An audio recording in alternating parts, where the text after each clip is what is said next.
My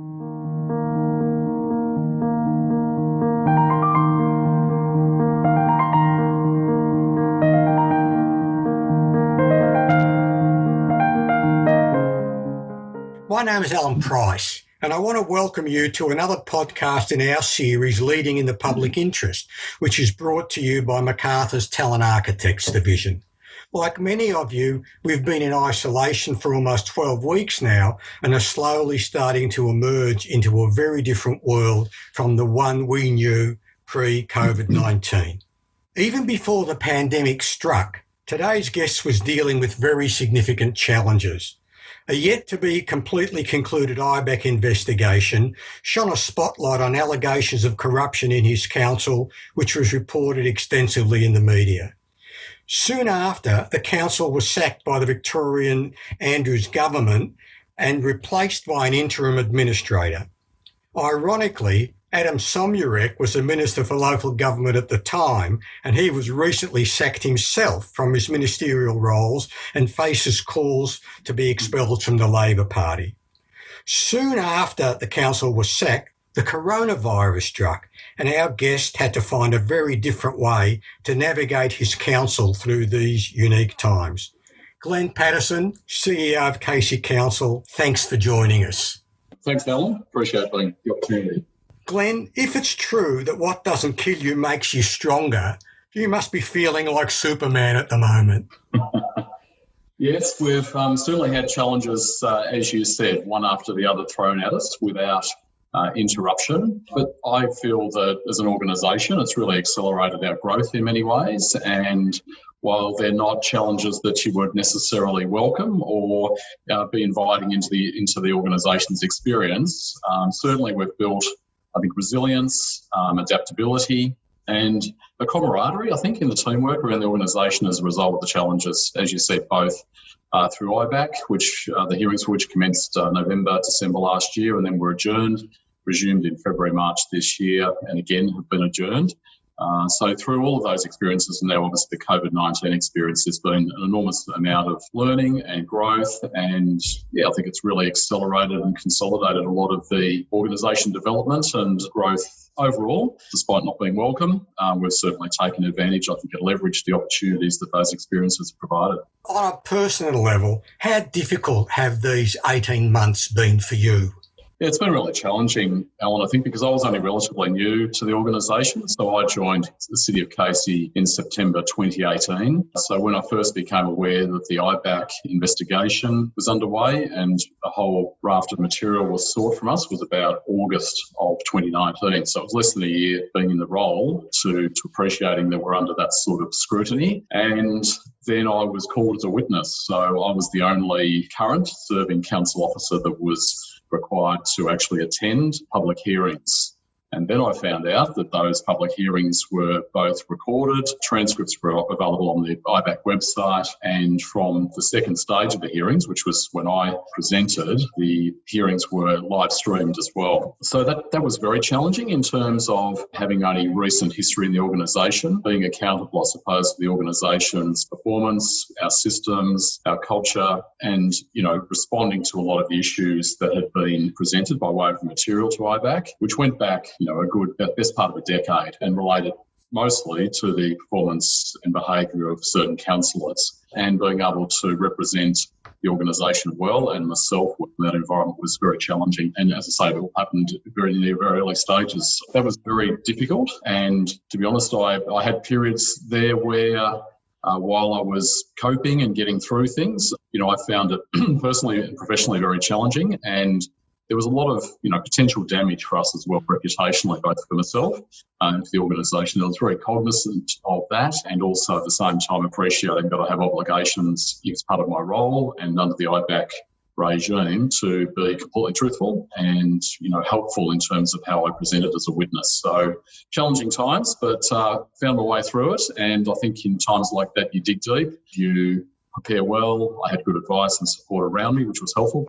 Glenn, you're a long-term CEO in local government, having been at Yarra Ranges before you were appointed to the role at Casey. But you've kind of taken a different path in a way. In addition to the normal sort of business qualifications that most local government CEOs have got, you got yourself accredited through the Institute of Executive Coaching at Level 2 as an executive coach. How has that informed the way you lead at Casey, and in particular what you've done over the last few months? Yeah, interesting question. I think I always like every few years, apart from the normal sort of learning and development activities that an organisation offers, and through my sort of professional networks. In addition to those, I like to focus on something new. And I think it was 3 years ago, I was curious about this executive coaching opportunity and felt that was a competency that I could work on improving, and saw the benefit of that in my sort of leadership toolbox, if you like. So, yes, as you say, undertook both the first and second stage of accreditation under the IECL program, which was, I have to say, extraordinarily beneficial. It was very professionally run, and was just what I needed at that time. So I think, in the current environment where you've got this massive amount of change and unpredictability and ambiguity in our conditions and our operating environment, I think it just gives you some extra tools in order to better understand where people are at, some of the organisation's needs, and I think through the techniques you learn there just gives you greater insight. So for me, it's things like continuing to be really curious, to really make sure you're asking, good questions, that you follow those up. You're not making assumptions about how things are. You're not being directive, although in the current environment there are sometimes circumstances that require you to make quick decisions. So I think it's really just sitting with the uncertainty and that fluidity that we find in the current operating environment. I think having those coaching skills makes you more adaptable for that, because you much more easily sit with the sort of the messiness and the uncertainty of that. And I think prior to doing that program, I was more inclined to be a problem solver, probably particularly, the advisor, carrying out those sort of roles, which I still am. But I think there's been times in the last 3 months where it's been a much better outcome for the organisation, individually, teams, or the whole organisation, for me to adopt more of a coaching and empowering approach to leadership, which has allowed people, the autonomy, really giving them the trust to get on with what they need to be doing. And we espouse and practice this sense of shared leadership, and have been for the last 18, 20 months. So it's very much aligned to that approach. And I think if you take that stance too, it's a bit of role modelling for others in the organisation too, to give them the permission to take a similar approach. And I found it very beneficial. So it just allows you to, I suppose, have an awareness and drop into and out of coaching mode. Look, Glenn, it seems to be working for you. If I can just quote something that you put on LinkedIn a few weeks back, where you said that a recent survey at Casey indicated that 90% of your staff were satisfied or very satisfied with the quality of information that they're getting. So clearly the approach you've taken, both you and your leadership team, seems to be paying dividends. Yeah, I think so. There's a number of ways in which we just assess, the state of the organisation, and there's been various check-in surveys that we've done, which are a light touch, but we think well designed. So they actually give you some really good data, especially in the last 3 months. And we did a pulse survey, which was also planned during that period as well. So yeah, that was the sort of feedback that our people were giving us, and I think that was just recognition of just the authenticity of how we went about approaching the leadership challenge associated with, managing the organisation's response and recovery in the COVID environment. So I think some of that was very much around, ramping up the communications effort. Again, not professing to have all the answers, but to demonstrate to the organisation that we were doing our planning, scenario planning. We assessed what the current conditions were. We thought about the sort of transition and phases of the work that we were going to be moving through as we best knew them at that time. But equally, we're just really very honest with the organisation, saying, we haven't got all the answers at this stage, but to the extent we did, and we shared that information and material with the organisation. We did things, for example, really in terms of communications and engagement. We usually communicate once a week formally, myself and the organisation, through an internal newsletter. We're now doing that twice a week. We introduce videos twice a week, so I'm doing a weekly video to the organisation. So it's just using different media, different techniques for engagement. Next week, we've got an ELT, which is our executive team forum. So we're doing that virtually. We normally do that, obviously, physically, but the whole organisation is welcome to participate in that, and they've got an opportunity to question the executive about a whole range of things using Poll EB. So again, it's not scripted, it's just authentic, responding to people's concerns as we move through. So I think it's back to that earlier question around coaching. If you're listening to the mood and the state of the organisation, if you're adapting to sort of meet the needs as we perceive them and continue to evolve that, you get those sorts of outcomes. Great. Glenn, again, if I can quote from the post that you put up, you also said, in this time of uncertainty, I'm proud of Casey's leadership team practicing brave work, being empathetic and vulnerable through our enhanced communications to staff. You also, in that post, refer to Bren Brown, a leadership consultant out of America, and how people have to show up to work with, your words, our whole hearts. Can you tell us a little bit about Bren Brown, why you're attached to her view of leadership, and what it means to you to show up to work with your whole heart? Yes, I think Brene's one of those well-experienced practitioners that I certainly subscribed to for many years in terms of her philosophy. It's compelling, I think, for me and for those that I work with because it's based in science. So she's a great researcher, but at the same time, it's just, grounded, pragmatic advice about, how to really get the best out of your leadership practice. So over the last 18, 20 months since I've been at Casey, we've certainly embraced Bren. We've had a number of people, including myself, attend when she came out to Australia a year or so ago. Subsequent to that, we've actually trained up a number of our people to be qualified facilitators for the programs that emerge from her operation as well. So we've now got people internally in our organisation that are delivering and facilitating a lot of proven work based on her program.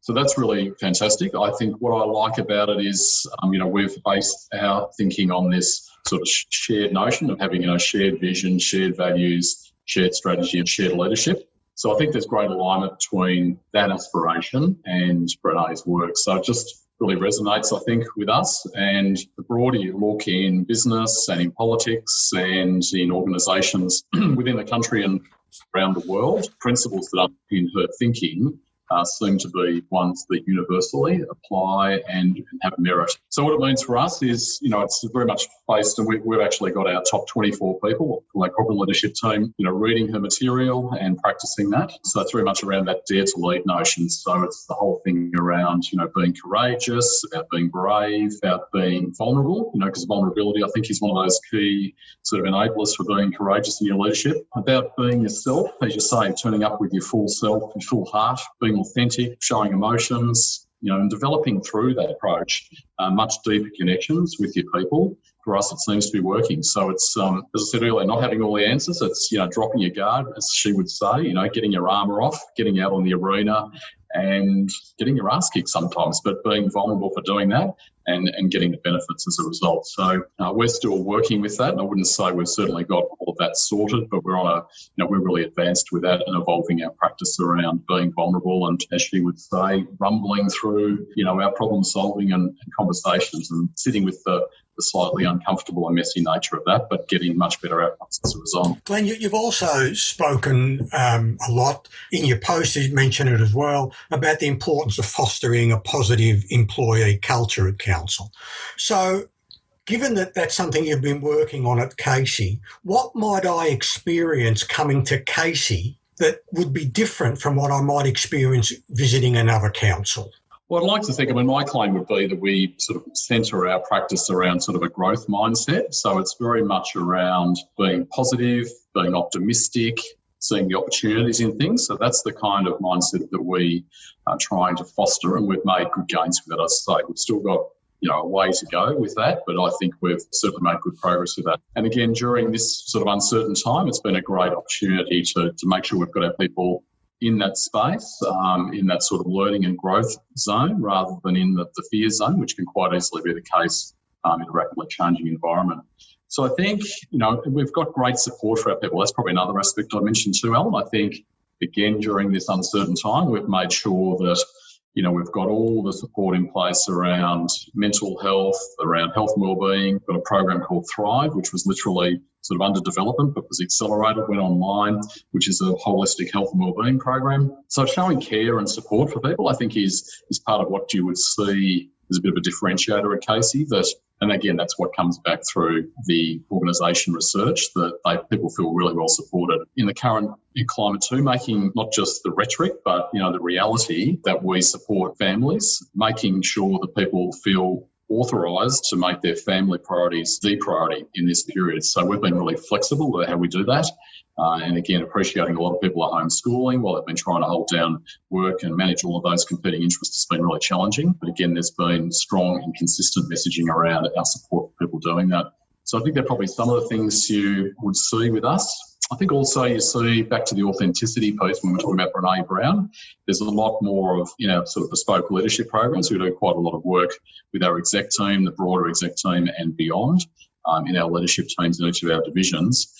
A lot of work around the kind of problem solving I was mentioning earlier, that we don't do that in a conventional way. And I think we're increasingly doing that, much more effectively as well. So all of those things, I think we're trying to really, emotionally engage and connect with our people to have that sense of, shared purpose in a shared leadership environment. We're engaging and communicating effectively with them much more so than I think the average one would. And complementing that is that support I spoke about, and also I think the learning and development program too. So really comprehensive, learning, development, leadership development opportunities continued on in this period while we're doing the longer term strategic work as well. So we're also developing our sort of organisation strategy, transformation, those longer term pieces of work. That in itself is sort of more interesting than the average organisation too, but at the same time recognising the current reality and giving people, great support here and now. Thanks, Glenn. We'll be back after a short break. How well do you know your people? Our working lives have dramatically shifted in the past several months, and whilst there remains much uncertainty, we know for certain that this situation will end. As to what our new lives will look like, that will be dependent on how organisations choose to react, whether they desire returning to normality or using this unique opportunity to reimagine and create their preferred future. Forward-focused organisations will use their insights from the past months to work towards reshaping a better future for their people and the communities they serve. At McArthur, we have started the process of creating our preferred future by asking ourselves the important questions and developing initiatives to achieving our vision of an organisation we continually aspire to be. We encourage you to begin thinking about how the emerging environment will impact your council and your ability to meet the needs of your community. At McArthur, we have over 50 years' experience partnering with Australian local government, placing our team in an optimal position to help you navigate these uncharted waters and come out the other side better than before. To find out how we can put you on the path to your preferred future or guide you through the new normal, check out our show notes. Welcome back to the second half of our podcast today with Glenn Patterson, CEO of Casey Counsel. Glenn, obviously this has been in train, sounds like almost from the day you walked in at Casey. You obviously had a picture of the kind of organisation you want to be part of creating. Given the situation that we find ourselves in now, how much easier or difficult has it been for you, given that you don't have an elected council to deal with and won't have until probably 2024? Yeah, look, I think you just make the best of the circumstances and the conditions that you find yourself in. So for me, and that was one of the mandates given to me by the elected council when I was appointed back in late 2018. One of the things they wanted to see shift was that primary relationship between the CEO and the executive and the councillors, and they wanted to see that improve. So I think they were wanting to be heard, they were wanting to have more influence, they were wanting to really partner up with the organisation to work on the business of the council. I was very intent on making that happen. So I think for the first 12 or 15 months while the elected members were still in place, we made good progress on that. And I think the sort of mutual respect and the trust developed as a result of that, and some confidence, both ways that we could work much more effectively together. A very different operating environment since February, as you mentioned at the outset, with the dismissal of council in February, initially for 3 months, just the appointment of one administrator, and now we have a panel in the last couple of weeks of 3. That's a very different dynamic. Having to adjust to that to make sure that we still get the business done, but at the same time are meeting the needs of both those 3 individuals, changed governance environment, but also meeting the needs of a community that doesn't have their elected members. So there's a whole range of things we've done, but certainly with Part 3, part-time administrators, it's a different approach to the decision-making at the council level, and we're designing new processes to make sure the community's got different ways of connecting into the organisation to ensure their voice is being heard and their needs are being met, as I say, in the absence of elected members. Nolene Duff was the first appointed interim administrator for the council. Now, interestingly, Nolene was the subject of our second podcast, which we undertook with her just before everything went into isolation. Now, you've obviously known Nolene for a long time, both long-serving CEOs in local government. You would have had a particular relationship and a particular dynamic that goes with that relationship. How has that changed now that she is an administrator at Casey and you're the CEO? Yeah, it's a little bit bizarre in some ways, and we both acknowledged that when she was appointed in February. And, I'd having been at Yarra Ranges Council prior to this appointment, I'd spent 10 years alongside her when she was working at Whitehorse Council in the same eastern region, so we got to know each other through those roles, really well. Fortunately for both of us, we got on well and worked really collaboratively and effectively in those previous roles. But I have known Nolene for probably 10 years at least prior to that. So yes, another dynamic that's changed and another thing to adjust to. Nolene's been brilliant in just really clearly defining and articulating the approach she's going to take to the role, and the fact that she's not going to be the pseudo CEO. So I think having her play that more director board type of role and really clearly espouse that to me and to the organisation has been really helpful. And I think her board experience on other boards that she sits on has really equipped her well to do that. So, the experience has been great, and I think we've really slipped into a new relationship and a new understanding of our respective roles very quickly. Fortunately for both of us, as I say, I think there's a mutual respect and a trust in each other's competence, and that's set a really strong foundation for us working very effectively together. And, she's made it clear that she's going to take the leadership role with the two new panel members that have joined, the other two administrators. And again, she's doing that in a very engaged and inclusive way. So I take a lot of comfort from that, and the experience over the last 3.5 to 4 months has been terrific. She's extremely supportive of me, the executive and the organisation. And just wanting us to facilitate our work to get better outcomes for the community. And she's making us more accountable too. So I think, certainly the accountability's heightened. She's challenging, questioning and partnering up with us on doing things better, particularly around good governance and, some of the integrity measures we're putting in place. Overall, I have to say, it's re-establishing a whole new relationship. And of course, she's not full-time either. So you're doing that on a part-time basis, which requires some adjustment. Because we've got that sort of flexible, adaptable mindset across the broader leadership team, I think, we're well equipped again just to adapt to those changing conditions. So the experience so far has been excellent. Great. Glenn, many years ago, I had an old car that was leaking water and we couldn't work out where the problem was. Probably had a similar kind of experience when either you're at university or in your early working life. So I took the car to the mechanic and he pumped water under pressure into the system, and we soon discovered the source of the leak. The current situation that organisations find themselves in is akin to pumping water into my car's system. Wherever there's a weakness, it's going to leak. Yes. What insights have you gleaned from the current situation about yourself as a leader, about your leadership team, and about your team of people at Casey?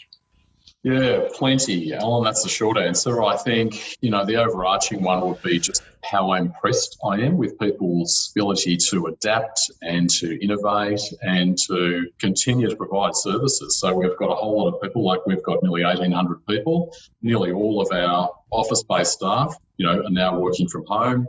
Our frontline staff have continued what they're doing. So one of my insights would be just people's commitment to their work, their willingness to innovate. So in many cases, because of social distancing and some of the other, state and federal government requirements in the COVID environment, we had to change and redesign the way in which we engaged with the community. And things that ordinarily might take weeks or months to do were done in a matter of days. And no one was reckless. There was no real great risk taken. And there's been really no mistakes made. So it's just remarkable how much we can do in terms of change and innovation as human beings And we're not really designed to do that in many ways. And it applies here from frontline services to our technology, digital efforts, to the load on our people and culture team to support the organisation, and right across the business. It's been really outstanding. So the adversity that we've been presented with has really paradoxically given us this opportunity to really propel ourselves into a much better way of operating. Yeah, in terms of learnings, I think it's amazing how you strip out some of the bureaucracy probably of the way we do things. So, much leaner in the way we're doing things. We're much more focused.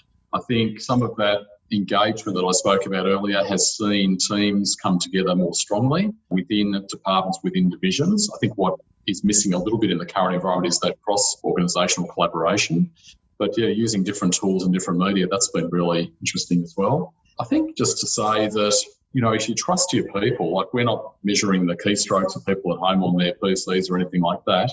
They've all been set up with their mobile devices for some time as part of our activity-based working. So they've got their smartphones, they've got their devices, they've got full remote access. They're getting on with it. So we're measuring the productivity not of the whole organisation, but parts that we do, showing that people are either maintaining or in some teams' cases, their productivity's gone up. So it's almost like they're rewarding you by the trust that you place in them to not be micromanaging them, to measure sort of the outcomes that they're achieving. As a result, we're now, as part of our transition plan, seeing value in that hybrid model where by necessity we've had to have people working from home, but it's capturing the benefits of doing that because there's all sorts of benefits that we see being part of the system ongoing. So overall, really, really positive. And I think it fundamentally changes the way in which, we do business, interact and engage, also externally too. So for me, I do, have a lot of external stakeholders that I meet with, and would be, the old regime is you'd get in your car, you drive to the city, have a meeting for an hour,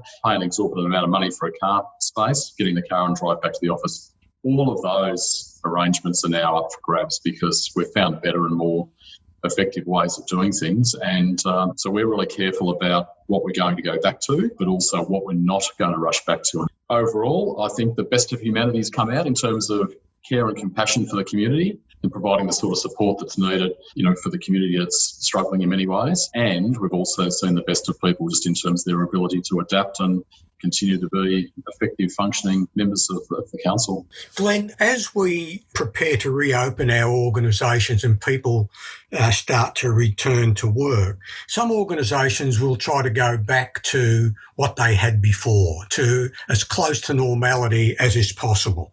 Others, and it sounds like Casey is one of those, are starting to question whether what we had is what we want to go back to. So what sorts of questions are you and your leadership team asking about your systems and processes, what you want to retain from the enforced changes? You talked before about the hybrid model. What assumptions about the way the organisation used to run are you starting to question?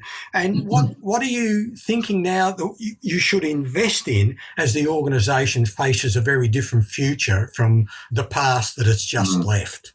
Yeah, it's great. As I said earlier, I think it's just really accelerating our developments. So we had a very strong focus on that longer term strategic work, getting a new sort of purpose and vision around our organisation strategy. And then what we're doing following that is a transformation strategy to actually implement and find, get the roadmap in place for that. So it's accelerating that sort of work, which I think is really beneficial. The transition planning that we're doing is really interesting too. So again, we've got different phases of that and there's different triggers for as we move through each phase. And then there's different considerations to your question about, well, what do we need to think about in how we set ourselves up in each of those phases with a view to what we think the new normal might look like. And a lot of it's still quite fluid. But I think in broad terms, we just want to make sure that, we're capturing the best of what we've experienced and learned in the last 3 to 4 months. So for us, it would be very much around capturing the benefits of people working from home. That's a pretty obvious one. But I do know there's other councils where they haven't necessarily had a lot of their people working from home, or as many as I would have anticipated. But equally, we won't be rushing back to the traditional way of working. For us, one of the challenges is at Bunjil Place, at our headquarters, we practice activity-based working. So we don't have designated workstations and we have people sharing space. There's good reasons as to why we do that. So we're having to think about, when we can get back to that model, because that won't obviously be available to us in the short term. I think, we're doing quite a bit of research and also reading up both in Australia and globally about the benefits from working from home. And again, there's different views about that, but most of the research seems to settle on the fact that for a lot of job types, about 2 days a week seems to be about the maximum where you get the majority of the benefit for the employee for working from home. So again, I think part of our general aspiration in the transition planning back to the workplace would be to say that we can be confident that we can do a fairly good job of matching individual and team needs with the business needs to get the best of working from home and also being in a traditional workplace. Been a whole lot of development, obviously, on the sort of technology front. So again, that's accelerated a lot of that development. Couldn't be prouder of the tech team, under enormous pressure, the amount of development work they've done over the last few months, and that will continue. And the same with digitising a lot of our processes, forms and approvals and things like that. So again, with administrators in place, we've got much stronger delegations in place in the last couple of months around everything from planning to financial delegations. And that's really, again, empowering our people. So combine that with digitising our services and our internal arrangements, that's, a whole new way of working for us. So, we're not going to rush back to the standard commute. Obviously, there's all sorts of implications in that, but we think there's benefits to be captured in terms of employees, spending more time with their families, environmental impacts of not commuting as much, impacts on fleet management, all sorts of things. But acknowledging, while you can do some great focus work when you're working off-site, if we're doing development work or we're doing, collaborative sort of activities, that's still preferable to do that, face-to-face. So it's being quite, I think, nuanced and sophisticated about job types, kind of work we're doing together and how we come into and out of the traditional workplace. But as we've seen with many other commercial businesses, just reverting back to the traditional approach isn't going to cut it anymore. So we're putting a lot of effort into, and I've got some really great people thinking about that. And the nice thing about the COVID restrictions is that we're phasing ourselves back in, so we've got time to assess that and to continue to adapt. But certainly not rushing back to how things were in February 2020 by any means. Glenn, we spoke earlier on about the impact of Bren Brown's work and the executive coaching qualification you've got. And just now, again, you spoke about trust, empowerment, and empathy with people. I suspect because that's so strong in your leadership style, and I imagine it's permeating through the organisation, it makes it a lot easier for you to say, look, people can work from home. We're not too fussed by that. A more traditional top-down leadership style is going to struggle with that because it's built on an assumption of control, and I can't control what I can't see. You've taken a very different approach, so it's going to be interesting to see how different councils grapple with this situation. Correct. Yeah, I've never really subscribed to the control and compliance sort of method of leadership, but ours is very much about that enabling, empowering environment. I mean, that's consistent with our values that have been in place for some time, and it's consistent with what I think, brings out the best in people and heightens, organisation performance. So that's certainly our practice. And again, as you say, that allows us to adapt, much more swiftly and much more effectively in this kind of environment. But I know there are people who still subscribe to the, managing people by presence and, whether that's physical presence by number of hours, all those kind of things. We don't do it that way.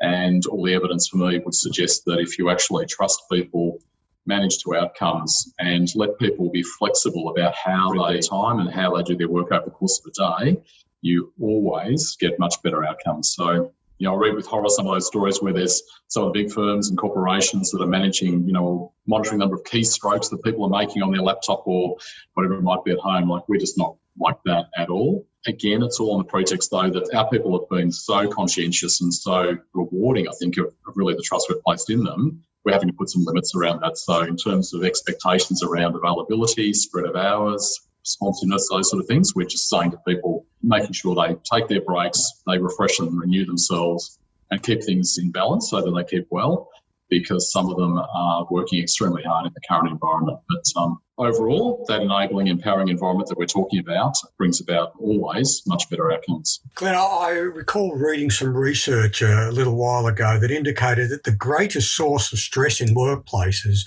was the inability of the individual to have any control over how their work gets done.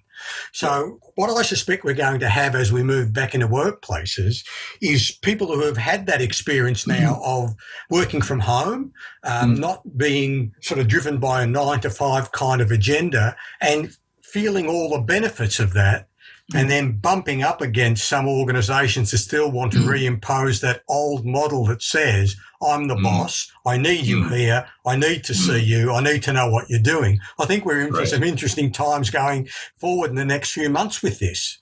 Yes, I think so. And look, it's up to each leadership group to sort of determine what sort of culture they want to build for their organisation.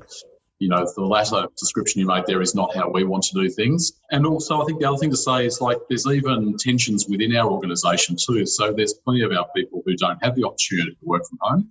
They're in frontline roles, and we totally respect the work they do, and it's incredibly valuable work. But, you know, how do we manage that when they might say, well, gee, there's others who ongoing are going to have that opportunity, who they might see that as being a benefit that they can't access themselves. So it's being fair and having the conversations about why we're making those decisions and why some people have that opportunity, others don't.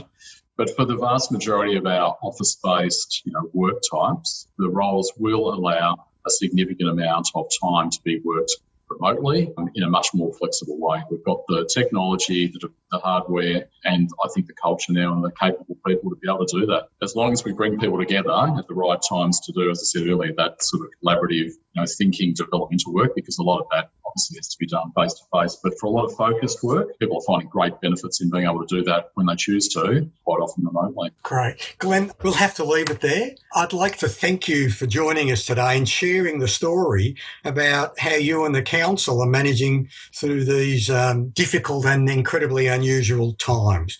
We wish you all the very best for the future and look forward to actually catching up with you face-to-face once it's safe to do so. So thanks, Glenn. Thanks for the opportunity, Allan. You're very welcome. You've been listening to a discussion with Glenn Patterson, the CEO of Casey Counsel, about the way they're navigating their way through the current situation and what they're asking themselves as they plan for the future. In our next podcast, we'll be asking the question, what does it mean when a council declares a climate emergency? We hope you'll join us and look forward to meeting with you in the future. In the meantime, stay safe and well. Today's show has been produced by Lynn Dang and the music written and recorded by Gideon Price.